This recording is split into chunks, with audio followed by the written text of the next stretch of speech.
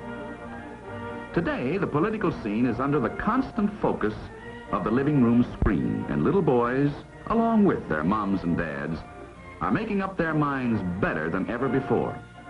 And this all has to do with broadcaster responsibility. For the NAB Code clearly states that, and I'll quote here, "A television broadcaster has an affirmative responsibility at all times to provide coverage consonant with the ends of an informed and enlightened citizenry."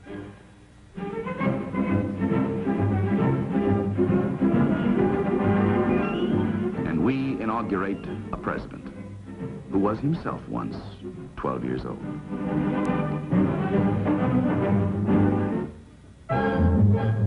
Don't be dazzled by the glitter, because the glitter is almost always there. Yes, our medium is an entertainment medium, a commercial, advertising, and free entertainment medium. And it's all the stars and all the shows of the networks, local affiliates, and independent stations that makes possible this exciting and wonderful gift we call television. It has given us Omnibus, See It Now, and Disneyland, Perry Como, Ed Sullivan, and Frank Sinatra, and all the other talented stars that makes our screen glitter with a dazzling brightness.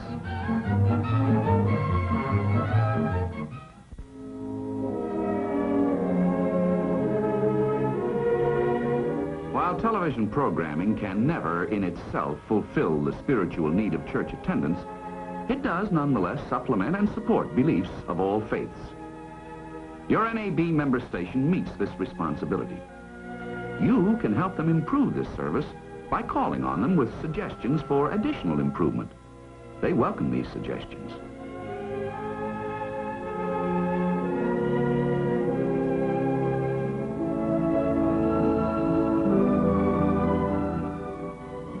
Washington, D.C., Home Office, USA, and the Home Office of your Broadcasters Association governing body of broadcasting stations across the land.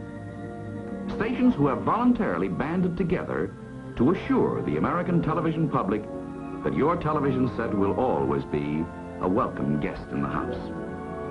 It is here that the Code Board of Review meets to determine policy and enforcement of high broadcasting standards.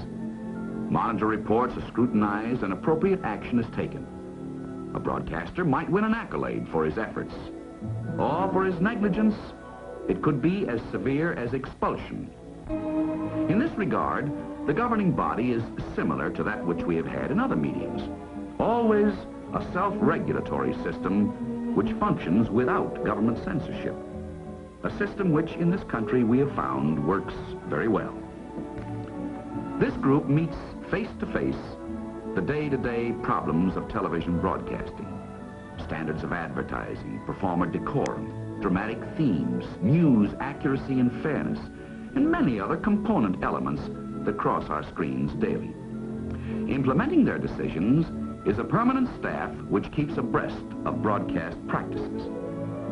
Perhaps it sounds like a lot of administrative routine behind all the glitter, but the truth is, these people are not any different than you and I. You see, they have youngsters like the boy in our show, and like the boy in our show, their children watch and are responsive to television. An American teacher then, without hesitation, uses television as a teaching tool.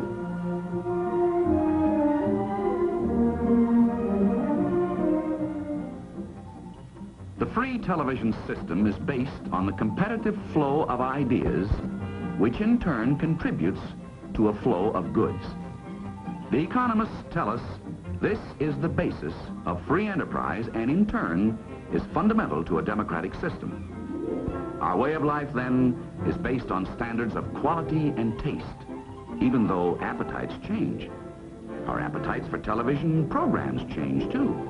And the Code Board of Review depends upon listener reaction for criteria in standards.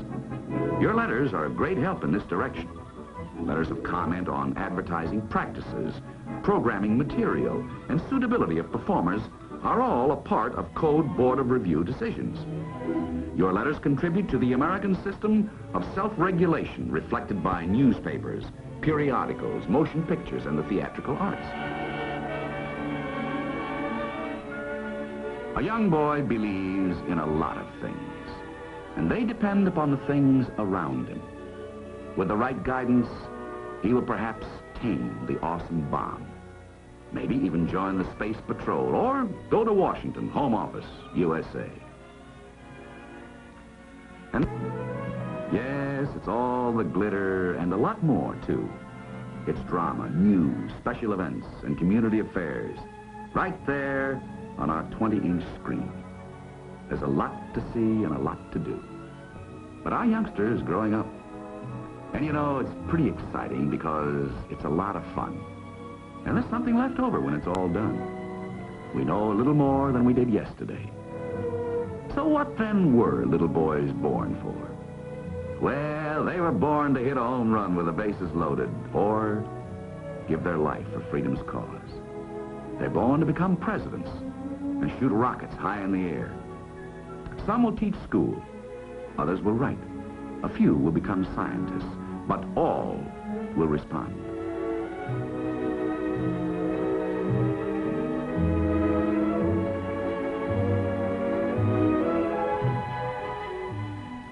A familiar sight. It means communications, or an exchange of ideas. To make it possible, you just twist a dial. But behind that number is a personality and a face. It belongs to your television broadcaster. He's working for better standards. His guide is a set of ground rules established by the National Association of Broadcasters. And as a member, he knows that he will always be a welcome guest in the house.